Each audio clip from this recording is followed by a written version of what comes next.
Hello good morning student, welcome to Mehta online classes.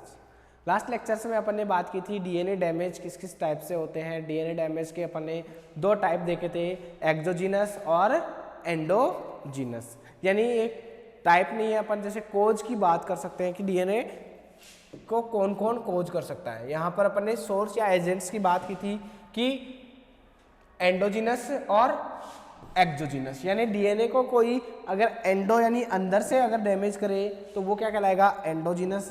जिसके अंदर endogenous के अंदर अपन ने बात की थी, सबसे पहला एंडोजीनस अपन ने बात कर रहे हैं एरर इन डीएनए रेप्लिकेशन, यानी डीएनए रेप्लिकेशन के अंदर एरर आ जाए तो किस तरह से डीएनए डैमेज होगा, जिसमें अपन ने ट्रांजैक्शन और ट्रांसवर्जन देखा था। यहाँ पर अपन ने प्यूरिन से प्यूरिन अगर चेंज कर रहा है तो वो क्या कहलाएगा, ट्रांजैक्शन, और अगर प्यूरिन से पायरामिडिन अगर चेंज हो रहा है तो क्या कहलाएगा, ट्रांसवर्जन। और इसमें अपन ने स्लिपेज देखा था, और स्लिपेज में अपन ने डीएनए का क्या किया था, स्लिपेज किया था डीएनए पॉलीमरेज के द्वारा। अपन ने देखा था किस तरह से डीएनए स्लिपेज होता है। बेस सब्स्टिट्यूशन में ये एग्जांपल्स के द्वारा अपन ने देखा है कि किस तरह से ट्रांसवर्जन होता है।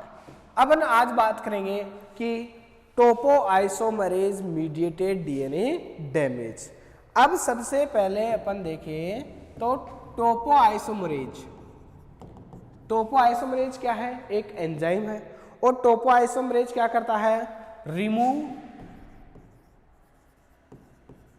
सुपर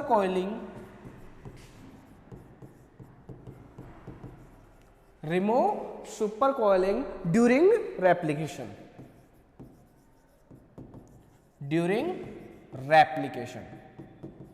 और तुम्हें ध्यान हो तो जो टोपोआइसोमरेज है वो ड्यूरिंग रेप्लिकेशन के अंदर, यानी रेप्लिकेशन के टाइम पे क्या करता है, जो यहाँ पर सुपर कोइलिंग होती है, जैसे यहाँ पर डीएनए क्या होता है जब वो बनते हैं,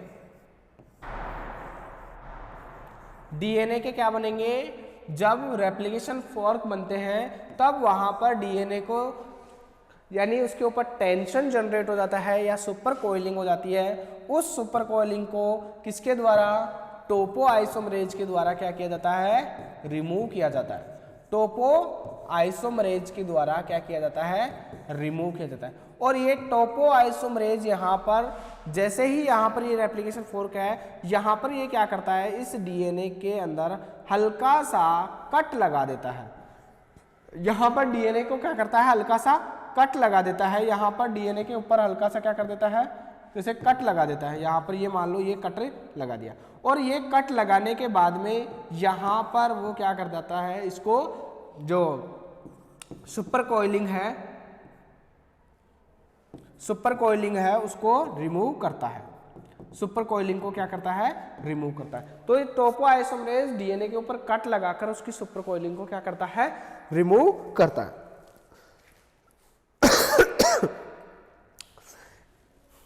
नेक्स्ट इसका देखें, remove super coiling during replication, induce cut, यानी ये क्या करेगा, कट इंड्यूस करेगा, and then ligate,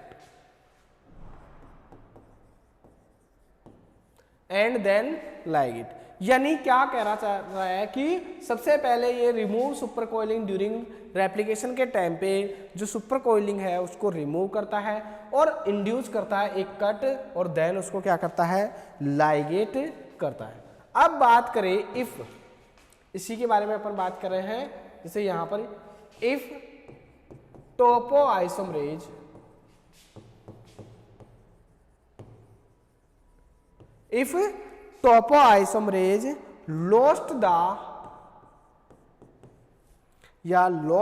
lost its ligation,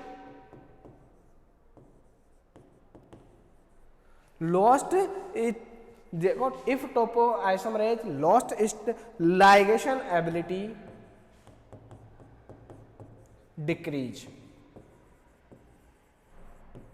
यानी क्या हो, अगर टोपोआइसोमरेज लॉस्ट कर दे अपनी क्या कर, किसको, लाइगेशन एबिलिटी को क्या कर दे, अगर डिक्रीज कर दे, तो लाइगेशन एबिलिटी को उसने क्या कर दिया, डिक्रीज कर दिया। यहाँ पर क्या करेगा, जो सुपर कॉइलिंग थी वहां पर कट तो लगाएगा, वो कट तो लगाएगा, लेकिन वहां पर उस कट को लाइगेट नहीं कर पाएगा। यहाँ पर मानो कि ये सुपर कोइलिंग है, यहाँ पर उसने क्या कर दिया, कट लगा दिया। कट क्यों लगाया, क्योंकि सुपर कोइलिंग को क्या करेगा, जो टेंशन जनरेट होता है वहाँ पर उस टेंशन को रिमूव करेगा, और उस टेंशन को रिमूव करने के लिए वहाँ पर कट लगाता है। कट करके फिर वापस से उसको लाइगेट करता है। लेकिन अगर ये टोपोआइसोमरेज लॉस्ट कर दे, यानी इसके अंदर प्रॉपर्टी लॉस्ट हो जाए किसकी, लाइगेशन एबिलिटी की, अगर प्रॉपर्टी डिक्रीज हो जाए तो क्या करेगा, कैन कॉज स्ट्रेंड ब्रेक।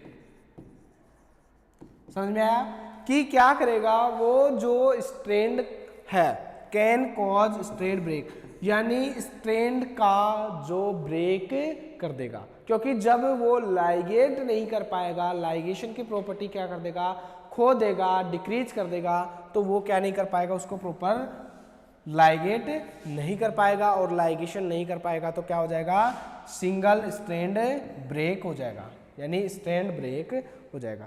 या कह सकते हैं अपन कैन कोज, यहाँ पर एक वर्ड और या ऐड कर लो, single strand break. Can cause क्या करेगा, सिंगल स्ट्रैंड ब्रेक करेगा। ठीक है, तो यहाँ पर बात करें तो remove super coiling during replication, induce, ये सभी क्या करेगा, कौन, टोपो आइसोमरेज मीडिएटेड डीएनए डैमेज। यानी अपन कह सकते हैं कि टोपो आइसोमरेज क्या करता है, जब रेप्लिकेशन होता है तो सुपर कोइलिंग होता है, उसको क्या करता है, रिमूव करता है। लेकिन अगर इसके अंदर टोपो आइसोमरेज के अंदर क्या हो कि ये दो काम फंक्शंस करता है, पहले तो डीएनए को कट करता है, फिर उसको लाइगेट करता है। अगर इसके अंदर लाइगेशन की प्रॉपर्टी लॉस्ट हो जाए, अगर लाइगेशन की प्रॉपर्टी क्या हो जाए, लॉस्ट हो जाए, तो वो कट तो करेगा लेकिन उसको जॉइंट नहीं करेगा, और जॉइंट नहीं करेगा तो जो सिंगल स्ट्रैंड ब्रेक है वो डीएनए का डैमेज हो जाएगा, यानी डीएनए डैमेज हो जाएगा। तो यहाँ पर बात समझ में आई, टोपो आइसोमरेज मीडिएटेड डीएनए डैमेज के द्वारा किस तरह से डीएनए डैमेज होता है, यानी टोपो आइसोमरेज के। नेक्स्ट यहाँ पर अपन ने बहुत सी चीजें देखी थी, यहाँ पर अपन ने उसके अंदर टाइप्स के अंदर भी देखा था, रिएक्टिव ऑक्सीजन स्पीशीज ROS, ये टाइप्स के अंदर भी अपन ने देखा था कि किस तरह से ROS रिएक्टिव ऑक्सीजन स्पीशीज क्या करती हैं, डीएनए को डैमेज कर। ROS are produced during cellular process and can cause oxidative damage to DNA. DNA को oxidative damage देते हैं। While ROS play an important role of normal cellular function, यानी ये important play role करता है cellular function. Excessive level can lead to various DNA lesion. यानी अगर इसका excessive lead हो जाए, यानी बहुत ज़्यादा ROS हो जाए या रिएक्टिव ऑक्सीजन स्पीशीज हो जाए, यानी फ्री रेडिकल्स हो जाए, ऑक्सीजन के फ्री रेडिकल्स बहुत ज़्यादा हो जाए, तो वो डीएनए को लेसन कर देंगे, यानी ब्रेक कर देंगे एंड मॉडिफिकेशन कर देंगे, उसके अंदर चेंज कर देंगे। Excessive ROS has been associated with the development of several human diseases like cancer, Alzheimer's and diabetes or diabetes। यानी कह सकते हैं कि एक्सेसिव अगर ROS है, बहुत ज़्यादा अमाउंट में रिएक्टिव ऑक्सीजन स्पीशीज है, वो क्या करेगी, has been associate with the development, यानी जो डेवलप हो रही है, जो जीन्स डेवलप हो रहे हैं उनके साथ क्या हो जाएगा, बाइंड हो जाएगा, और सेवरल ह्यूमन डिजीज को क्या करेगा, फॉर्मेशन करेगा। लाइक जैसे कैंसर की बात करें, एल्जाइमर्स की बात करें और डायबिटीज की बात करें, इन डिजीज को क्या करेगा, कोज करेगा। किस तरह से होगा, देखो ROS के एक जैसे इमेज दे रखा है यहाँ पर, ROS के अंदर बात करें तो रिएक्टिव ऑक्सीजन स्पीशीज होगी। अब रिएक्टिव ऑक्सीजन स्पीशीज में देखो यहाँ पर ग्वानिन है, यहाँ पर ये क्या है, ग्वानिन है, और ग्वानिन क्या है, प्यूरिन है। प्यूरिन के अंदर दो रिंग होती है, एक 6 एक 5। यहाँ पर देखोगे तो यहाँ पर क्या है, यहाँ पर ये क्या है, एमीन ग्रुप लगा हुआ है, यहाँ पर ऑक्सीजन ग्रुप लगा हुआ है, ठीक है। यहाँ पर ये दोनों नाइट्रोजन है। अब यहाँ पर क्या हो, फ्री रेडिकल्स, यानी फ्री ऑक्सीजन जो रेडिकल्स होते हैं वो यहाँ पर इससे जो ग्वानिन है उसके ऊपर ऐड हो जाता है, और ग्वानिन पर ऐड होकर यहाँ पर देखोगे तो ये ग्वानिन था, इस ग्वानिन से क्या बन गया, 8 ऑक्सो ग्वानिन बन गया। यहाँ पर देखें तो यहाँ पर 8, यहाँ पर 7, यहाँ पर 9 और यहाँ पर देखोगे तो यहाँ पर 6, यहाँ पर 1 2 3 4 5 6 6 7 यहाँ पर बात करें तो यहाँ पर 2 नंबर पे एमीन होगा और यहाँ पर जब ROS ऐड हो जाता है, ROS ऐड होने के बाद में देखोगे 8th नंबर कार्बन पर क्या ऐड हो रहा है, ऑक्सीजन ऐड हो रहा है, तो इसका नाम हो जाएगा 8 ऑक्सो ग्वानिन। और 8 ऑक्सो जब ग्वानिन हो जाता है तो क्या पता ये साइटोसिन से साथ बाइंड हो नहीं हो या फिर और कुछ जो डीएनए के अंदर डैमेज करे, क्योंकि यहाँ पर अब ग्वानिन है, पहले साइटोसिन के साथ क्या जुड़ता था, ग्वानिन जुड़ेगा। अब यहाँ पर क्या पता 8 ऑक्सो ग्वानिन जुड़े ही नहीं और वहाँ पर डीएनए का क्या हो जाएगा, डैमेज हो जाएगा। ठीक है, तो ये ROS भी क्या करते हैं, डीएनए को डैमेज करते हैं। बाकी अगर बात करें ROS यानी फ्री एंडोजिनस रेडिकल्स, एंडोजिनस की बात करें, यहाँ पर देखें तो यहाँ पर टोटोमेरिक शिफ्टिंग, यहाँ पर टोटोमेरिक शिफ्टिंग भी यानी डीएनए के अंदर खुद के अंदर ही क्या होती है, टोटोमेरिज्म शिफ्टिंग होगी और वो खुद ही क्या करेंगे, डीएनए को ब्रेक कर देंगे। अब ये भी एंडोजिनस होगी क्योंकि यहाँ पर डीएनए के अंदर, अब यहाँ पर देखो ये थायमिन है, ये एडेनिन है, दोनों आपस में जुड़े हुए हैं, 2 हाइड्रोजन बॉन्ड है यहाँ पर। अब यहाँ पर देखोगे तो ये एडेनिन है, ये थायमिन है। थायमिन कौन सी फॉर्म में है, कीटो फॉर्म में है। एडेनिन कौन सी फॉर्म में है, एमिनो फॉर्म में है।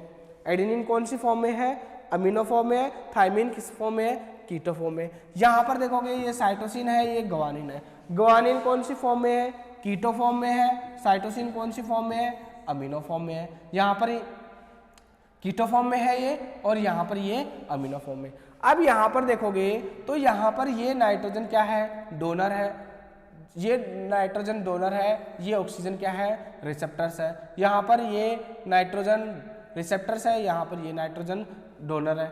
ठीक है, तो यहाँ पर भी देखें तो यहाँ पर ये ऑक्सीजन क्या है, डोनर है। यहाँ पर ये क्या है, ऑक्सीजन क्या है, डोनर है। दूसरा यहाँ पर देखें ये हाइड्रोजन भी क्या है, यहाँ पर सॉरी ऑक्सीजन डोनर नहीं है, ऑक्सीजन एक्सेप्टर है, ऑक्सीजन एक्सेप्टर है। क्यों, क्योंकि यहाँ पर देखो जहां पर डैश डैश लगा हुआ है वो क्या है, एक्सेप्टर है, जहां पर ऐसे बॉन्ड बना हुआ है वो क्या है, डोनर है। अब यहाँ पर ये H+ क्या होगा, डोनर है, ये क्या है, H+ डोनर। ये H+ यहाँ पर अगर क्या हो जाए, माइग्रेट हो जाए या टोटोमेरिक शिफ्टिंग हो जाए, जंप कर जाए, तो यहाँ पर देखोगे तो यहाँ पर ये हाइड्रोजन यहाँ पर क्या हो गया, शिफ्टिंग हो गई। इस हाइड्रोजन की यहाँ पर क्या हो गई, शिफ्टिंग हो गई। यहाँ पर देखोगे तो यहाँ पर ये हाइड्रोजन यहाँ पर था, यहाँ पर हाइड्रोजन था, यहाँ पर देखोगे तो यहाँ पर हाइड्रोजन क्या हो गया, शिफ्ट हो गया। तो यहाँ पर हाइड्रोजन क्या हो गया, शिफ्ट हो गया और शिफ्ट होने पर यहाँ पर ये थायमिन बनेगा। ये किस फॉर्म में बनेगा, इनॉल फॉर्म में बनेगा और यहाँ पर ग्वानिन किस फॉर्म में रहेगा, कीटो फॉर्म में। अब यहाँ पर पहले थायमिन के साथ में क्या जुड़ रहा था, एडेनिन जुड़ रहा था और यहाँ पर अब थायमिन के साथ में क्या जुड़ेगा, ग्वानिन जुड़ेगा। और कितने बॉन्ड के साथ, देखो 3 बॉन्ड के साथ जुड़ेगा। क्यों, क्योंकि यहाँ पर टोटोमेरिक क्या हो गई, शिफ्टिंग हो गई। यहाँ पर देखोगे तो ये हाइड्रोजन डोनर था, ये यहाँ पर शिफ्ट हो गया। अब यहाँ पर देखोगे तो यहाँ पर ये हाइड्रोजन क्या था, डोनर था, ये यहाँ पर क्या हो गया, शिफ्ट हो गया।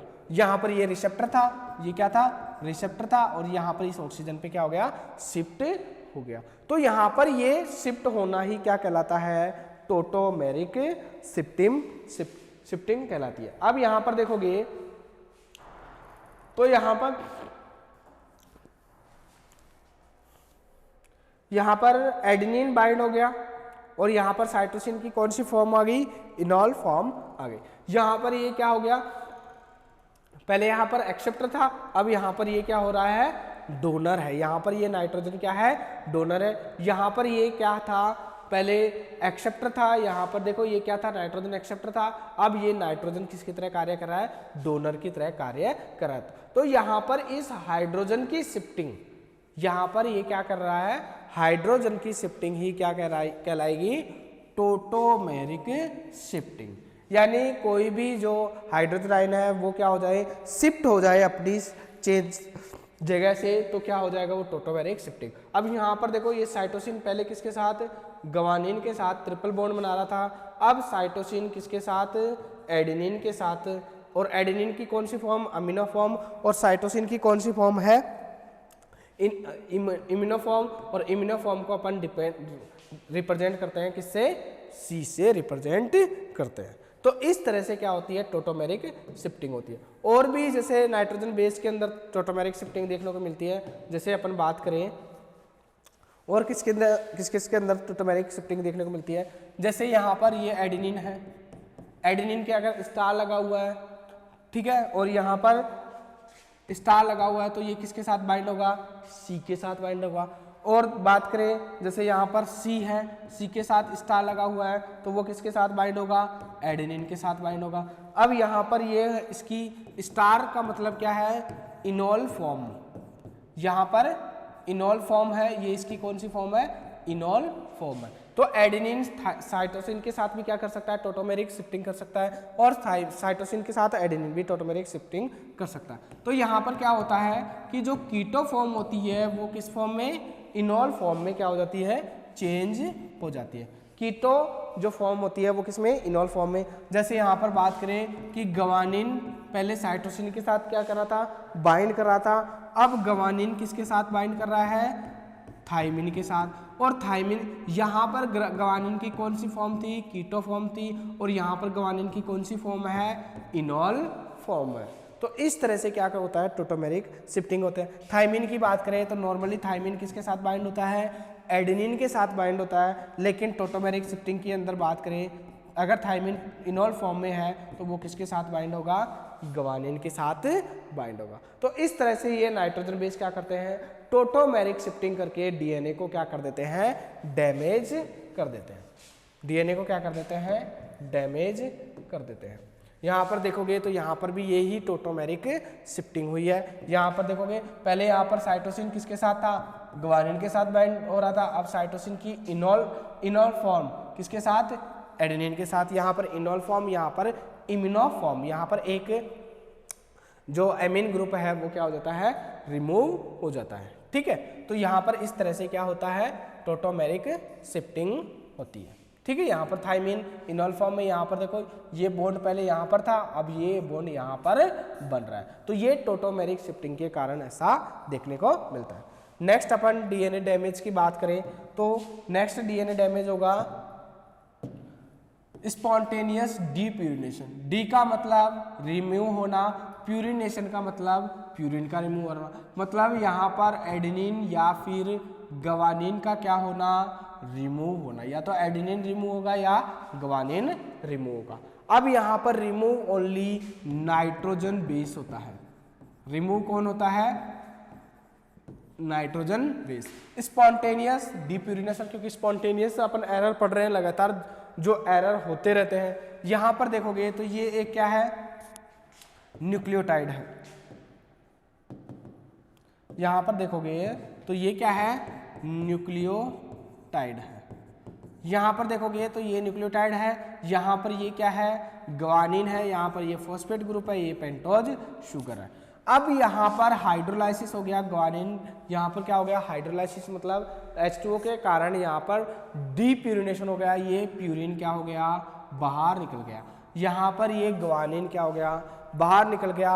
अब यहाँ पर OH ग्रुप फ्री है और ये डीप्यूरिनेटेड डीऑक्सी राइबोज कहलाएगी। यानी इस जो राइबोज शर्करा है या ये न्यूक्लियोटाइड है, अब न्यूक्लियोटाइड नहीं कहला, जो न्यूक्लियोटाइड है ये न्यूक्लियोटाइड था जिसके अंदर से अब प्यूरिन क्या हो गया, रिलीज हो गया, और वो कंडीशन क्या लाएगी, डीप्यूरिनेशन।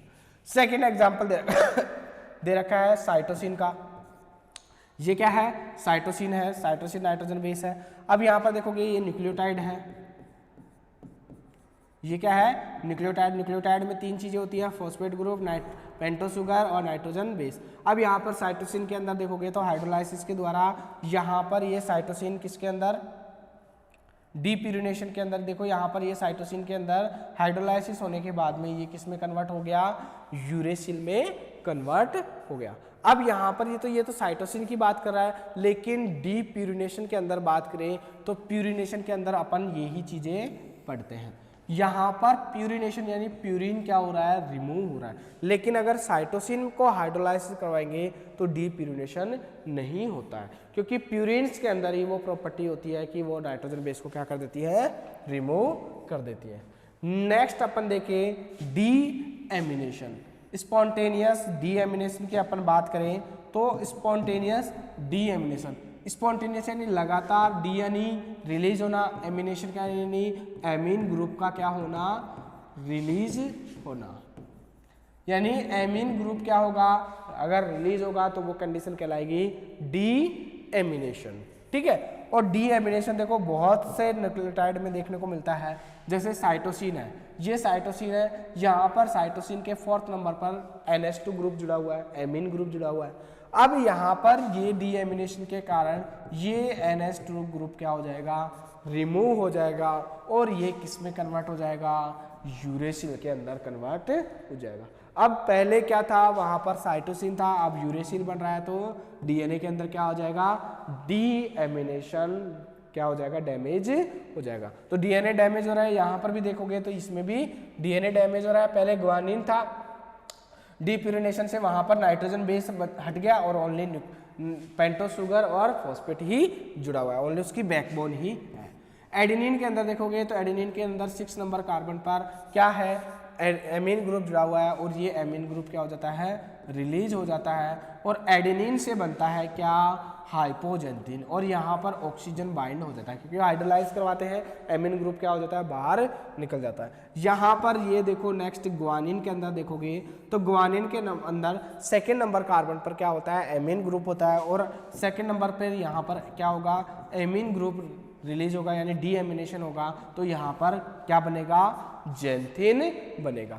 यहाँ पर देखो 5 मिथाइल साइटोसिन, यानी 5 मिथाइल जब साइटोसिन हो, 5 नंबर पर मिथाइल हो और 4th नंबर पर एमीन ग्रुप हो, तो यहाँ पर ये किस में कन्वर्ट हो जाएगा, इसका एमीन ग्रुप रिलीज होकर किसमें, थाइमीन में कन्वर्ट हो जाएगा। अब देखो यहाँ पर, जैसे यहाँ पर साइटोसिन जहाँ पर बन रहा है वहाँ पर उसके अंदर डीएमिनेशन हो जाता है, और क्या बना लेता है, यूरेसिल बना लेता है। तो इस तरह से क्या होता है, डीएनए के अंदर डैमेज होता है। और अपन देखें डैमेज की, तो ये सारे जितने भी डैमेज थे, ये डैमेज कौन से थे, एंडोजीनस डैमेज, जिसमें सबसे पहला अपन ने एंडोजीनस या स्पॉन्टेनियस एरर के अंदर बात की थी। सबसे पहला error in DNA replication, second अपन ने बात की थी topo isomerase mediated DNA damage, third अपन ने बात की है ROS reactive oxygen species, fourth अपन ने बात की है, यहाँ पर आरओएस का डायग्राम है, फोर्थ टोटोमेरिक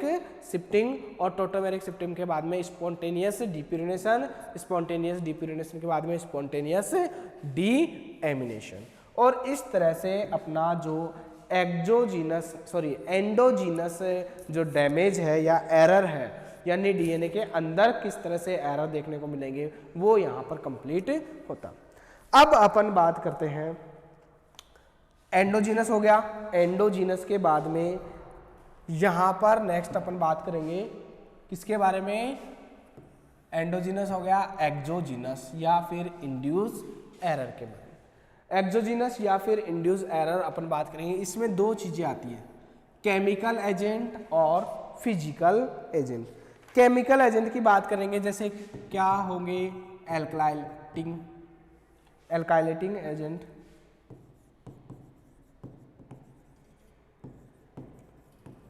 एल्काइलेटिंग एजेंट क्या हो सकते हैं, एल्काइलेटिंग एजेंट यानी एल्काइल ग्रुप को क्या कर देते हैं, वो रिमूव कर देते हैं, और वो क्या कराएंगे, एल्काइलेट, ऐसे केमिकल्स होंगे जो एल्काइल ग्रुप को रिमूव कर दे। या फिर क्रॉस लिंकर, ऐसे केमिकल जो क्या कर दे, क्रॉस लिंकर कर दे।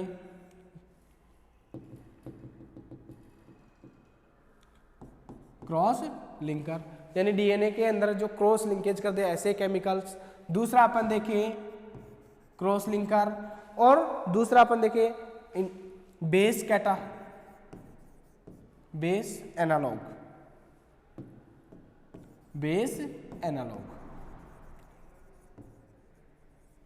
ये ऐसे केमिकल एजेंट होंगे जो एल्काइल एजेंट की तरह कार्य करेंगे, क्रॉस लिंकर कर देंगे, बेस एनालॉग कर देंगे। तो ये सभी जो केमिकल्स होंगे वो डीएनए को क्या करेंगे, ऑलमोस्ट डैमेज करेंगे। और फिजिकल एजेंट के अंदर बात करें तो फिजिकल एजेंट के अंदर दो ही चीजें आती है, आयोनाइजिंग रेडिएशन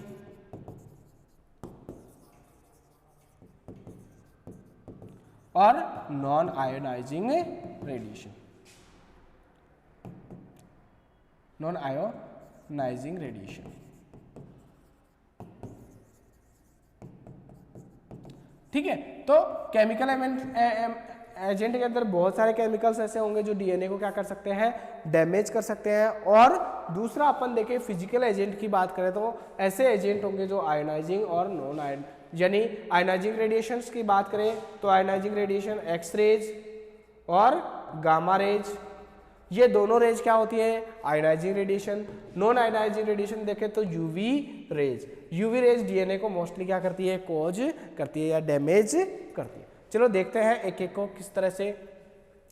सबसे पहले अपन फिजिकल एजेंट की बात करें, सबसे पहले अपन किसकी बात करें, फिजिकल एजेंट की बात करें तो फिजिकल एजेंट में आयोनाइजिंग रेडिएशंस में कौन सी रेज आती है, एक्स रेज और गामा रेज। ये क्या कॉज करती है, सिंगल स्ट्रैंड ब्रेक और डबल स्ट्रैंड ब्रेक। ये अपन डीएनए जब से डैमेज स्टार्ट किया है उसमें तब से अपन पढ़ रहे हैं कि किस तरह से डीएनए सिंगल स्ट्रैंड ब्रेक होता है, किस तरह से डबल स्ट्रैंड ब्रेक करता है।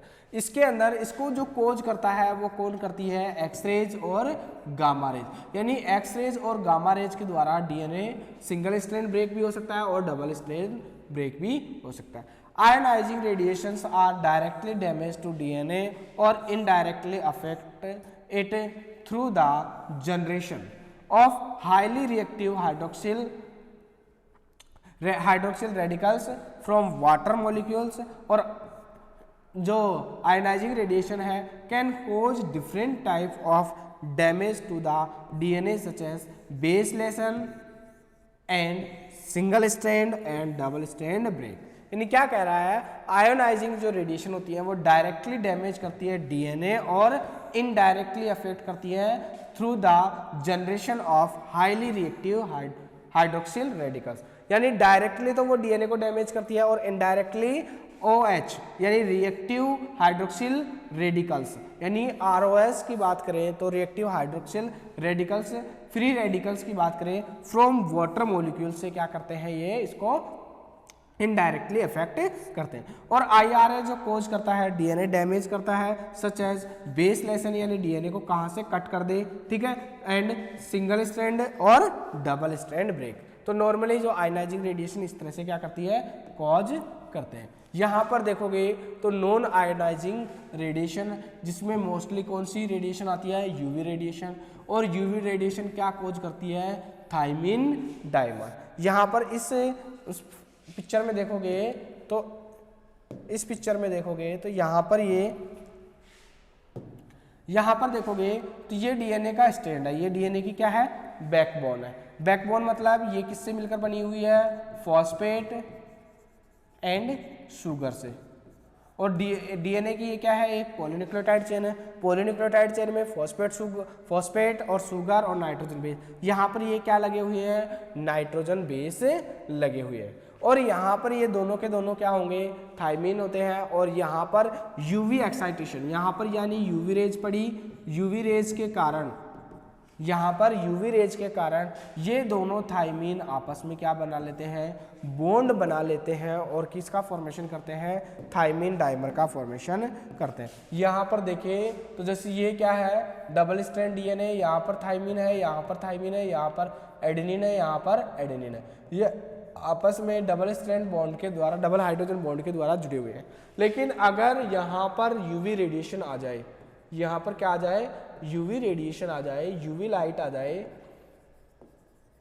और यूवी लाइट के कारण यहाँ पर ये जो डीएनए है, यहाँ पर ये डीएनए के जो एडेनिन है, एडेनिन के अंदर बात करें तो ये दोनों के दोनों जो थायमिन है आपस में बॉन्ड बना लेते हैं और किसकी तरह कार्य करेंगे, थायमिन डाइमर की तरह कार्य करेंगे। तो ये क्या होता है, नॉन आयोनाइजिंग रेडिएशंस के कारण होता है और कोज करता है किसको, थायमिन डाइमर को, ठीक है। नेक्स्ट अपन बात करें केमिकल एजेंट, और केमिकल एजेंट में बहुत सारे केमिकल एजेंट होते हैं। जैसे फर्स्ट केमिकल एजेंट की बात करें तो base analogue. First chemical agent की बात कर रहे हैं तो बेस एनालॉग। बेस एनालॉग कौन से एजेंट होंगे, जैसे बेस के जैसे सिमिलर दिखते हो। जैसे नाइट्रोजन बेस होता है, नाइट्रोजन बेस के जैसे दिखने वाले जो बेस मॉलिक्यूल है वो बेस एनालॉग कहलाएंगे। जैसे यहाँ पर देखो ये थायमिन है, ठीक है, और ये 5 ब्रोमो यूरेसिल की कीटो फॉर्म है, यहाँ पर 5 ब्रोमो यूरेसिल की इनॉल फॉर्म है। अब यहाँ पर क्या होगा, जब देखो यहाँ पर एडेनिन के साथ क्या बाइंड होता है, थायमिन। एडेनिन के साथ क्या बाइंड होता है, थायमिन बाइंड होता है। लेकिन यहाँ पर एडेनिन के साथ 5 ब्रोमो यूरेसिल की जो कीटो फॉर्म है वो यहाँ पर बाइंड हो जाती है। यहाँ पर देखो ये वाली स्ट्रक्चर यहाँ पर बाइंड हो गई। अब यहाँ पर बाइंड होगी तो यहाँ पर एडेनिन नहीं जुड़ पाएगा, सॉरी थायमिन नहीं जुड़ पाएगा, और थायमिन नहीं जुड़ पाएगा तो यहाँ पर डीएनए क्या हो जाएगा, डैमेज हो जाएगा। और ये किसके कारण हो रहा है, बेस एनालॉग, यानी बाहर से कोई बेस आया है और वो यानी कोई कंपाउंड आया है और वो कंपाउंड किसके जैसा दिखता है, ये किसके जैसा दिख रहा है, थायमिन के जैसा दिखता है, और थायमिन के एडेनिन के साथ क्या बना रहा है, बॉन्ड बना रहा है। यहाँ पर देखोगे तो यहाँ पर 5 ब्रोमो इनॉल फॉर्म्स है, तो ये इनॉल फॉर्म यहाँ पर गवानीन है। गवानीन हमेशा साइटोसिन से क्या होता है, बॉन्ड बनाता है, लेकिन यहाँ पर ये इनॉल फॉर्म है, ये इसकी इनॉल फॉर्म, ये किसके साथ बॉन्ड बना रही है, ये इसकी इनॉल फॉर्म 5 ब्रोमो यूरेसिल की इनॉल फॉर्म है, वो ग्वानिन के साथ 3 हाइड्रोजन बॉन्ड बना रही है। यहाँ पर 2 हाइड्रोजन बॉन्ड बना रही है। तो यहाँ पर ये एक डिफरेंट कंपाउंड जो किसकी तरह दिख रहा है, बेस एनालॉग, यानी जो ये तो दिख रहा है किसकी तरह, साइटोसिन की तरह दिख रहा है, और ये किसकी तरह है, थायमिन की तरह एनालॉग कर रहा है। और ये वहां पर जाकर डीएनए को जाके क्या हो जाते हैं, बाइंड हो जाते हैं, और डीएनए को क्या कर देते हैं, डैमेज कर देते हैं।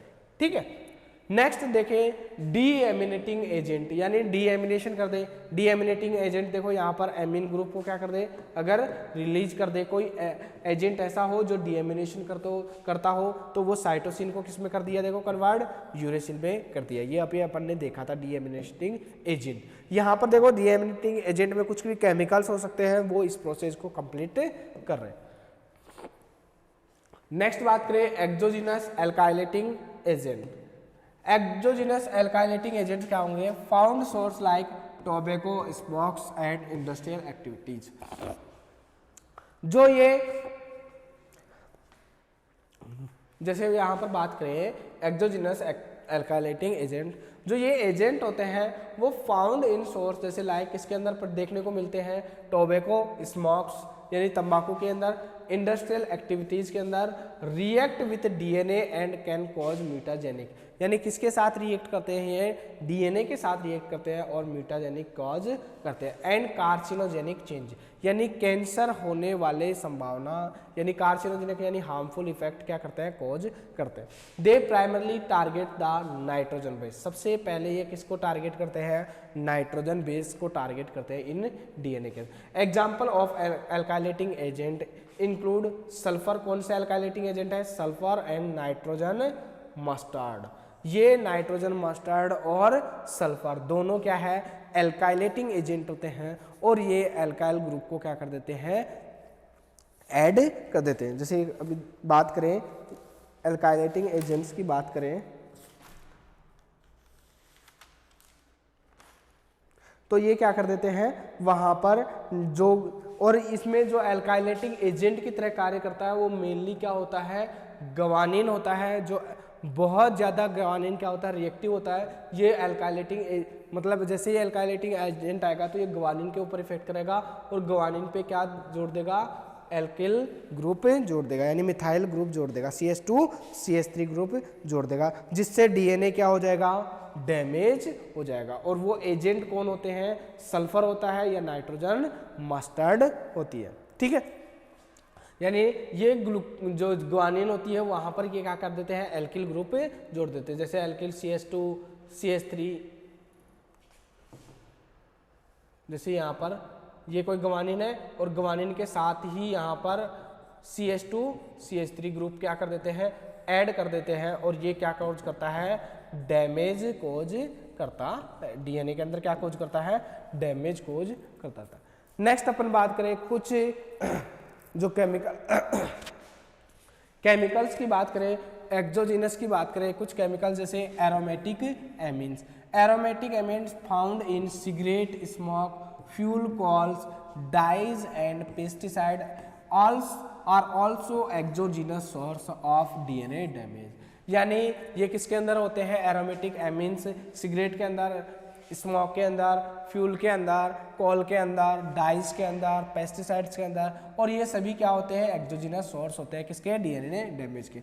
These agent can create long lasting lesion. Long lasting lesion लंबे समय तक डीएनए को ब्रेक करके रखते हैं in the DNA structures that lead to the substitution of DNA bases and frame shifting mutation. यानी डीएनए बेसिस के अंदर सब्सटीट्यूशन हो जाता है। सब्सटीट्यूशन अपन ने बात कर रखा है, दो टाइप का होता है, ट्रांजैक्शन और ट्रांसवर्जन, और वो क्या कर देता है, डीएनए के अंदर फ्रेम शिफ्ट म्यूटेशन करवा देता है। नेक्स्ट अपन बात करें पॉलीसाइक्लिक एरोमेटिक हाइड्रोकार्बनिक यानी PAH। PAH भी क्या करते हैं, डीएनए को डैमेज करते हैं। आर नोन एज कार्सिनोजन, इसको क्या कह सकते हैं, कार्सिनोजन के नाम से भी जाना जाता है। Found in source like tobacco, smoke, automobile exhaust and other environmental pollution. यानी ये किस किस के अंदर देख पाए जाते हैं, जैसे मतलब देखें अपन टोबैको स्मोक के अंदर, ऑटोमोबाइल एग्जॉस्ट यानी जो व्हीकल्स होते हैं, ऑटोमोबाइल्स होते हैं, उनका जो फ्यूल बाहर निकलता है, जो स्मोक बाहर आता है उससे, and the other environment pollution यानी इन्वायरमेंट के अंदर जो पोल्यूशन होते हैं। Polycyclic aromatic hydrocarbon require activation by the liver, यानी ये इसको रिक्वायर होती है किसकी, activation by the liver's P45 system to produce reactive substance that can potential damage DNA. यानी ये क्या करता है, PAH require activation by the किसके द्वारा, लीवर्स के अंदर जो सिस्टम होता है P40 जो सिस्टम होता है वो प्रोड्यूस करता है reactive substance that can potentially damage DNA, और डीएनए को डैमेज करता है। P450 system to produce reactive substance that can potential damage DNA, और ये जो P450 है या 450 सिस्टम्स है वो रिएक्टिव सब्सटेंस है, और ये क्या करता है, डीएनए डैमेज को क्या करता है, प्रोड्यूस करता है। ठीक है। नेक्स्ट अपना ये अभी तक अपन ने पढ़ा डीएनए डैमेज, और इसी लेक्चर्स के अंदर अपन अपना जो डीएनए डैमेज है वो क्या हो गया, कंप्लीट। डीएनए किस तरह से होते हैं, डीएनए डैमेज कैसा होगा, किस तरह से होगा, कितने टाइप का होगा, ये अपन ने डिटेल से पढ़ रखा है। डीएनए डैमेज के टाइप्स अपन ने पढ़े, ठीक है, कोज अपन ने पढ़े, ठीक है, किस तरह से होगा, कोज में अपन ने दो कोज पढ़े, एंडोजीनस और एक्सोजीनस, ठीक है, एंडोजीनस और एक्सोजीनस कोज अपन ने पढ़ रखे हैं। अब यहाँ पर डीएनए का पूरा अपन ने डैमेज पढ़ लिया, किस तरह से डैमेज हो सकता है। अगर ये भी समझ में नहीं आए तो नॉर्मली जैसे केमिकल एजेंट्स के द्वारा, कोई भी केमिकल्स अपने या फार्मास्यूटिक्स के द्वारा, कोई भी ड्रग्स ऐसी हुई जो हार्मफुल इफेक्ट कर रही है उनके द्वारा, यूवी रेडिएशंस के द्वारा। यूवी रेडिएशंस बहुत ज़्यादा सेंसिटिव होता है डीएनए, जैसे यूवी रेडिएशन पड़ती हैं और डीएनए को डैमेज कर देते हैं। जैसे तुमने सुना होगा एक्सरेज के कारण क्या होता है, जो कैंसर होता है। क्यों? क्योंकि रेगुलर जो एक्सरेज के जो कॉन्टैक्ट इनहिबिशन यानी कॉन्टैक्ट में रहेगा तो उनके अंदर डीएनए डैमेज होने की संभावना ज़्यादा रहती है, और डीएनए डैमेज होगा तो कैंसर होगा। ठीक है, और यहीं तक यहाँ तक अपन ने पूरा डीएनए डैमेज कंप्लीट कर लिया। और नेक्स्ट वीडियो में अपन बात करेंगे डीएनए रिपेयर। किसकी बात करेंगे, अब डीएनए डैमेज हो गया, डीएनए को डैमेज को क्या करेंगे, रिपेयर करेंगे। और रिपेयर के अंदर बहुत सारी मैकेनिज्म है, उन मैकेनिज्म्स को अपन डिटेल से पढ़ेंगे। जैसे मैकेनिज्म्स की बात करें कि डायरेक्ट, एक तो क्या होता है, बेस सब्स्टिट्यूशन चेंज हुआ है तो उसको बेस को क्या किया जाए, डायरेक्ट चेंज कर देते हैं। जैसे यहाँ पर देखो तो इसमें डीएनए रिपेयर मैकेनिज्म के अंदर देखिए तो डीएनए रिपेयर मैकेनिज्म में direct enzymatic repair damage reversal, या इसको कहते हैं डायरेक्ट रिवर्सल, डायरेक्ट रिवर्सल, ठीक है, यानी डायरेक्ट रिपेयर भी कह सकते हैं, डायरेक्ट रिवर्सल। ये दो होते हैं, फोटो रिएक्टिवेशन और रिमूव ऑफ मिथाइल ग्रुप। ये अपन डिटेल से पढ़ेंगे किस तरह से फोटो रिएक्टिवेशन होता है, किस तरह से मिथाइल ग्रुप क्या होता है, रिमूव होता है। Next single strand DNA damage, या फिर अपन इनको ऐसे भी पढ़ सकते हैं जैसे रिपेयर मैकेनिज्म दो होती हैं। रिपेयर मैकेनिज्म कौन सी होती है, डायरेक्ट रिपेयर और accession repair mechanism, accession repair mechanism. और ये जो डायरेक्ट रिपेयर मैकेनिज्म्स होती है, ये इसके अंदर दो ही चीज आती है, एक तो फोटो रिएक्टिवेशन और एक होता है मिथाइल ट्रांसफरेज। इन दोनों मैकेनिज्म्स के द्वारा डीएनए को डायरेक्ट क्या किया जा सकता है, रिपेयर किया जा सकता है। और दूसरा एक्सेशन रिपेयर मैकेनिज्म में तीन रिपेयर मैकेनिज्म्स आती हैं, BER, MER और base excision repair mechanism, mismatch excision repair mechanism, और एक और आती है NER, nucleotide excision repair mechanism. देखो डायरेक्ट रिपेयर में डायरेक्ट यहाँ पर किसी को भी तोड़ा उड़ा नहीं जाएगा, डायरेक्ट डीएनए को क्या कर दिया जाएगा, रिपेयर कर दिया जाएगा। फोटो रिएक्टिवेशन में जो थाइमिन डाइमर बना था वो थाइमिन डाइमर क्या किया जाएगा, रिमूव किया जाएगा। मिथाइल ट्रांसफरेज में जैसे ग्वानिन के पास में अभी देखा था कि CH3 या मिथाइल ग्रुप ऐड हो गया था, तो मिथाइल ट्रांसफरेज वो मिथाइल ग्रुप को क्या कर देगा, रिमूव कर देगा। यहाँ पर एक्सेशन रिपेयर मैकेनिज्म्स के अंदर डिटेल से उसको अंदर पढ़ेंगे कौन कौन से फैक्टर्स होते हैं, एंजाइम्स होती है, ये उसको तोड़ के काट के और तोड़ के उसको क्या कर देती है, ठीक कर देती है। ये डायरेक्ट ठीक करती है, ये तोड़ के ठीक करती है। तो नेक्स्ट वीडियो में अपन इन्हीं के बारे में डिटेल से बात करेंगे, ठीक है। और बाकी जो रिपेयर मैकेनिज्म्स हैं, जैसे यहाँ पर ये क्लासिफिकेशन में देखोगे तो base excision repair mechanism, nucleotide excision repair mechanism, mismatch accession repair mechanism, ये तीनों होती है जो सिंगल स्ट्रैंड डीएनए डैमेज हो जाता है उसको रिपेयर करती है।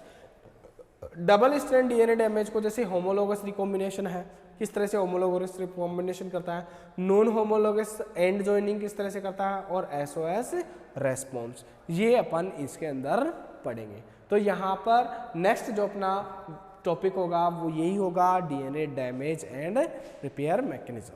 ये अपन पढ़ रहे हैं, उसका 6 यूनिट का है, और ये लास्ट इसके अंदर दो ही चीज़ें हैं, homologous recombination and DNA repair, ठीक है। बाकी ये अपन डिटेल से नेक्स्ट क्लास में पढ़ेंगे, ओके।